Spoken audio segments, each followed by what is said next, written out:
పార్లమెంట్లో అంబేద్కర్ను కించపరిచేలా మాట్లాడిన కేంద్ర హోంశాఖ మంత్రి అమిత్ షాను బర్తరఫ్ చేయాలని కదిరి కాంగ్రెస్ నాయకులు డిమాండ్ చేశారు. అమిత్ షా వ్యాఖ్యలపై శ్రీ సత్యసాయి జిల్లా కదిరిలో కాంగ్రెస్ పార్టీ నాయకులు నిరసన చేశారు. కదిరిలోని అంబేద్కర్ సర్కిల్లో వారు అంబేద్కర్ విగ్రహానికి పాలాభిషేకం చేశారు. అంబేద్కర్ గురించి పార్లమెంట్ సాక్షిగా అమిత్ షా అహంకారంతో మాట్లాడటాన్ని వారు తీవ్రంగా ఖండించారు. ఈ నిరసన కార్యక్రమంలో కాంగ్రెస్ నాయకులు మోహన్ గాంధీ, కదిరప్ప తదితరులు పాల్గొన్నారు.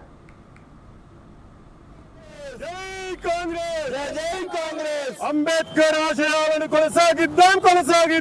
అంబేద్కర్ ఆశయాలను కొనసాగిద్దాం. జై భీమ్, జై జై భీమ్, జై భీమ్, జై జై భీమ్, జై భీమ్, జై జై భీమ్, జై భీమ్. పార్లమెంటులో జరిగిన అవమానాన్ని మేము తీవ్రంగా ఖండిస్తున్నాం. ఈరోజు అంబేద్కర్ గారికి పాలాభిషేకం చేసి ఆయనకి ఈరోజు మేము నివాళులు అర్పించడం జరిగింది.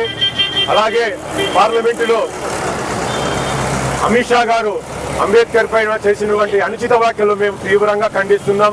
ఆయన త్వరగా ఆయనని పార్లమెంటు నుంచి బర్తరఫ్ చేయాలని చెప్పి మేము కోరుకుంటున్నాం.